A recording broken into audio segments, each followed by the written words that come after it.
It's 1 a.m. The World Cup match just ended, and you are absolutely starving in a foreign city along with 90,000 other exhausted people. Forget scoring tickets or booking hotels. The real battle for football fans kicks off the exact second that final whistle blows. The fight for late-night food. Welcome to the Ultimate World Cup 2026 Midnight Survival Guide. Right now, we're exposing the unapologetic, raw, late-night food scenes in three massive host cities: Dallas, Toronto, and Mexico City. We'll tell you what hits the spot, exactly what it costs, and most importantly, the classic tourist traps that will leave you empty-handed at 1 a.m. Let's paint the picture. You just survived the most chaotic 90 minutes of your life. The massive wave of adrenaline that kept you standing for the last 2 hours is finally starting to crash, and a brutal reality sets in. Your body is officially going on strike. Your legs feel like lead from bouncing on concrete bleachers. Your throat is completely wrecked from screaming, and a vicious hunger is tearing at your stomach, reminding you that you haven't eaten a single calorie since that rushed hot dog at 4 p.m. Every travel blog talks about flights and stadiums, but nobody warns you about the mass migration out of the exits. Nobody warns you about the desperate race against gridlocked traffic and thousands of other empty stomachs to secure a hot meal in the middle of the night. We are not talking about Michelin star restaurants today. We are hunting for midnight culinary salvation. Buckle up, because the craziest food tour of your life starts right now. Our first stop takes us deep into the heart of Texas. Welcome to Dallas. Or, to be geographically accurate, welcome to Arlington. Do not let the Dallas on your ticket fool you for a second. The monumental AT&T Stadium, a billion-dollar architectural marvel that can pack in nearly 100,000 screaming fans, is not sitting in the middle of a walkable, bustling downtown Dallas. It dominates the skyline of Arlington, a sprawling suburb wedged halfway between Dallas and Fort Worth. And this leads us to survival tip #. Texas is a state engineered entirely for the automobile. It is not built for pedestrians. You will not find charming, tree-lined streets packed with late-night cafes just outside the stadium gates. When you walk out of those doors, you are stepping into a terrifying ocean of concrete parking lots that stretch as far as the eye can see. If you didn't drive yourself, you need to lock in your Uber ride at least 10 minutes before the match actually ends. If you wait until the final whistle blows, you will be swallowed whole by a traffic nightmare. The cell towers surrounding the stadium will buckle under the weight of tens of thousands of people opening their apps at the exact same time. And when you finally get a signal, prepare for a heart attack when you see the surge pricing. Do not be shocked if the app demands a minimum of $15 to $25, sometimes spiking up to $50, just to escape the immediate blast radius of the parking lot. You aren't paying for a ride at that point. You are paying a ransom to escape the gridlock. So, you're in the car. Where do you go? This brings us to the most painful, heartbreaking culinary illusion that almost every first-time visitor to Texas falls for. In your mind, Texas means one thing: barbecue. You're picturing yourself tearing into meltingly tender, oak-smoked brisket, washing it down with an ice-cold beer to celebrate a victory. Stop right there. Erase that fantasy from your brain. Those legendary Texas pitmasters, the ones with lines out the door and James Beard awards on the wall, they have been closed for hours. True, authentic Texas BBQ requires smoking meat low and slow for 12 to 16 hours overnight. When they open their doors in the morning, they sell until the meat runs out. And trust me, the last scraps of brisket are usually gone, the fires are put out, and the doors are locked by 3 or 4 p.m. Looking for world-class Texas BBQ at midnight is a fool's errand.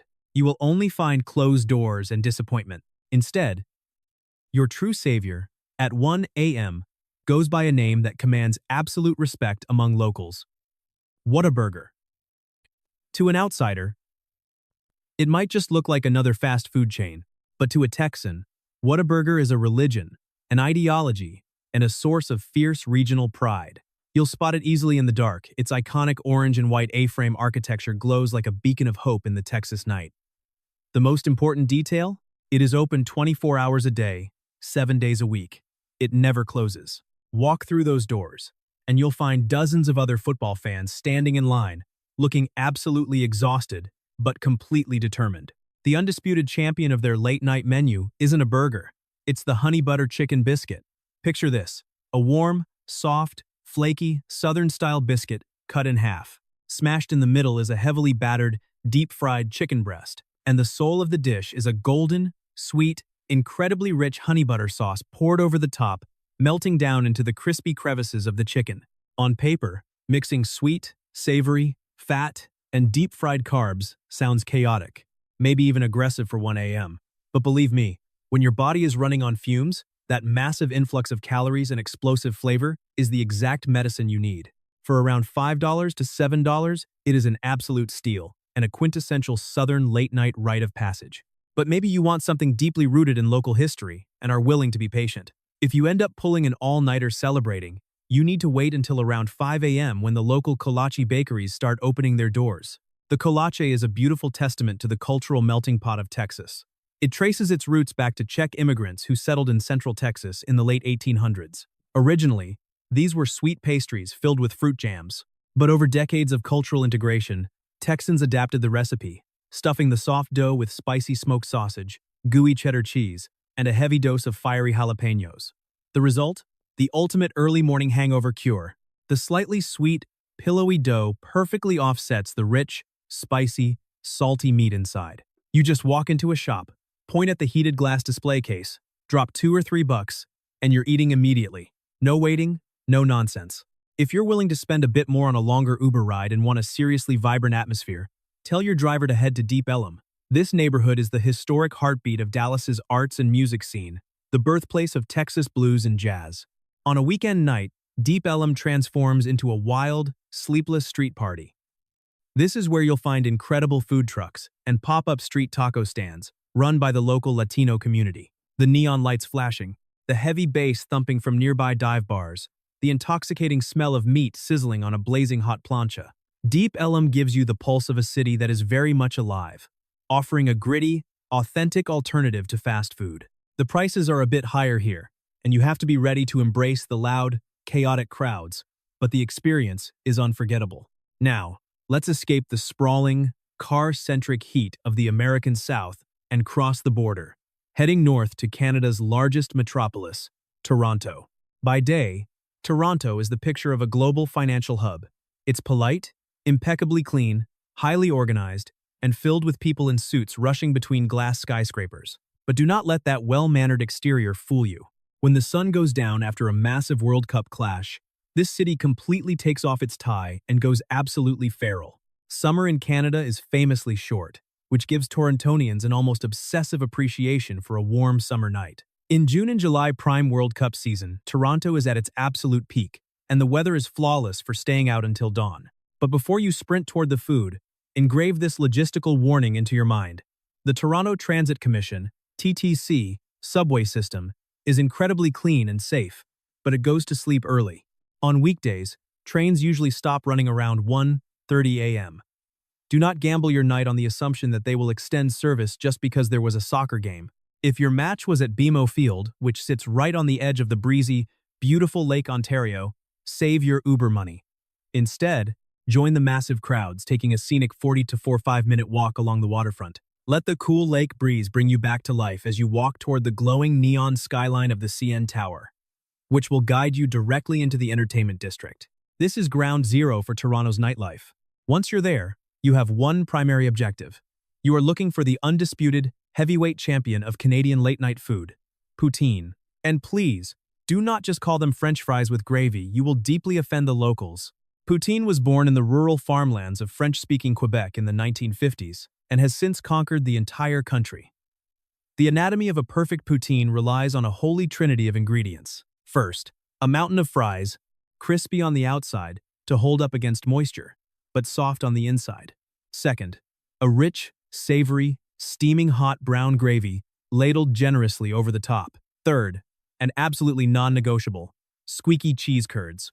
These are fresh, unpressed chunks of cheese that literally squeak against your teeth when you bite into them. If your poutine doesn't squeak, or if a restaurant tries to serve it with shredded mozzarella, you have been robbed. For the most accessible, explosive 1 a.m. poutine experience, hit up Smoke's Poutinerie. Their menu goes way beyond the traditional recipe, bordering on madness. You can get poutine topped with pulled pork, butter chicken, or even bacon and double sausage. But here is a crucial piece of survival advice. Swallow your pride and order the medium or the snack size. Poutine is a weaponized calorie bomb, a staggeringly dense combination of carbs, fat, and protein. A large box looks doable when you order it, but halfway through, as the fries soften into the gravy and the cheese melts into a heavy blanket, you will realize why almost no one finishes a large box alone. Expect to pay between $8 and $15 USD. It's not cheap, but it's a Canadian rite of passage. If your stomach can't handle a gravy-soaked carbohydrate assault, but you still want elite-tier Toronto street food, pivot to the shawarma scene. Toronto boasts one of the most massive, diverse Middle Eastern and Arab immigrant populations in North America, stretching from the downtown core all the way out to Scarborough. And they have gifted the city an absolute masterpiece, the Toronto shawarma. Forget the dry, disappointing kebabs you might have had in other cities. Shawarma here is an elevated street art form. Massive cones of chicken or beef, marinated in garlic, cumin, and cardamom, roast slowly on vertical spits, the outside edges catching a perfect char. When you order, the chef carves off paper-thin ribbons of that charred meat and piles it onto a warm, flat pita. Then comes the symphony of toppings: crisp lettuce, diced tomatoes, sharp red onions, bright pink pickled turnips that add a crucial vinegary crunch, and finally, a heavy drizzle of rich, pungent garlic sauce and a streak of fiery hot sauce. Wrapped tight and toasted on a press, it's a $9 to $12 masterpiece. The flavors are so complex, fresh, and aggressively good that it will completely reset your exhausted brain. The final verdict on Toronto?